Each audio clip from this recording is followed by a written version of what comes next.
Well, technically, what made this the biggest project in our history is that we were given the time and the resources to do it right.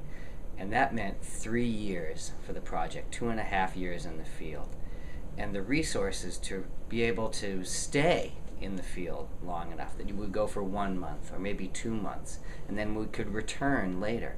And that allowed us to get all the different stages and chapters of the stories that otherwise wouldn't be available to us on a traditional budget. You had a number of teams working on this. How many independent film crews were working simultaneously to document this story? You know, I tried to calculate how many people worked on this, and it's in the hundreds. I don't know exactly, but all I can tell you is from the very first person to the very last person, everyone had the same passion and commitment. Everybody somehow understood this was the biggest thing any of us had been involved in, and we all agreed that we wanted to make it special. What were some of the biggest challenges to the production, and were there any hazardous moments for the people involved? Every day was a challenge. Every day was also a blessing, though. I mean, this project was filled with endless, obstacles, but also opportunities. The one story that I think we probably sweated the most, though, was Southern Sudan and the story of the white-eared cob, which is a really interesting animal that folks have never really seen and hasn't been documented in well over 30 years because of constant civil war. But we were able to get back in as the war eased about 3 years ago, and to find that, lo and behold, against all expectations, the cob, a million cob, this antelope-like creature, had somehow survived a 30-year civil war. Everything else had been killed. There was almost no lions, zebras, elephants, and the largest intact savanna in Africa was barren, this region. But lo and behold, the cob had survived. And the thing that made it so remarkable for us is the reason the cob survived is because of migration, that they were always on the move from one really inhospitable place for humans to another really difficult spot. So they were always one step ahead of the guns. Migration is what kept them alive. I imagine that hundreds and hundreds of hours of film footage were shot for this production, and you probably looked at many of them, maybe most of them. Of those moments and the moments that made their way finally into the series that will air, what are a few of the most memorable things that stand out for you? There's so much memorable footage. The first thing that comes to mind was the very first set of shots that came back from the field using the phantom camera, using the slow motion camera. And that was the work that we did with the wildebeest and the river crossing.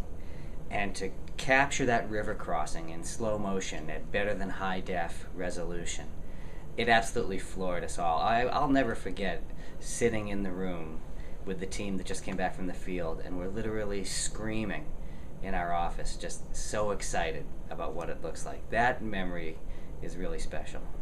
That's one of the brand new technologies deployed in making this series. Are there a few others that come to mind, really extraordinary new things? We worked really hard on using new technologies and bringing all the digital opportunities to bear. So that was things like this phantom camera, the slow motion camera that allowed us to go up to 2,000 lines of resolution at 1,000 frames per second, better than high def. And then there was 4K cameras, 4,000 lines of resolution, the red camera it's called. And then there's the heli gimbal, which is this aerial mount that uses these gyro stabilizers that frankly come out of nuclear missile guidance system technology. But it allowed us to fly over 1 kilometer in the air, shoot straight down on this chair, something the size of this chair and me, and be a rock solid close-up. That really transforms what aerials are and can be in wildlife filmmaking, because the animals are relaxed. Nobody's buzzing them with an airplane or a helicopter, forcing them to stampede and be stressed.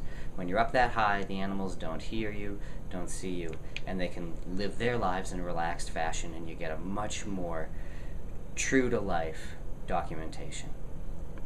What are some of the most threatened migrations you and your team were able to document, and what does Earth stand to lose if they disappear? I would argue that every migration we filmed, and literally thousands, tens, hundreds of thousands of others species, they're all threatened. They have all survived for a very long time under very arduous circumstances. There's predators and natural obstacles that they've always had to overcome. None of this is easy. But now, as our human footprint continues to expand and our transportation systems grow, be that roads or highways and fences, blocking off these corridors for wildlife, whether it's in the sea through shipping lanes or on land with farming and other development, or even in the air. It is just, it's tough and it's getting tougher. So I don't think any of our migrations are safe, if you will, the planet's migrations. They're all stressed, and it's our obligation to try and make sure we find a way, not to stop human development, because that's a foolish conversation, that's not going to happen, but how to find a way to regain some sense of balance and some sense of our stewardship for the planet. How were scientists involved in the production? Absolutely not at all. We've shut them to the side.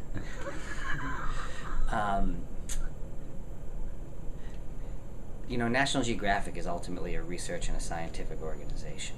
So the role of scientists was critical in the making of this project, and we were blessed to have strong relationships with scientists in every field of every type of animal that we were dreaming of filming. So everything from ants to whales to wildebeest to walrus, we were able to tap into the leading scientists studying these creatures and their movements and really work with them to do two things: not only to define what it is these animals do and make sure we were at the right place at the right time, but also to work with them to better uncover the urgent stressors these animals are under, the changing nature of their migrations.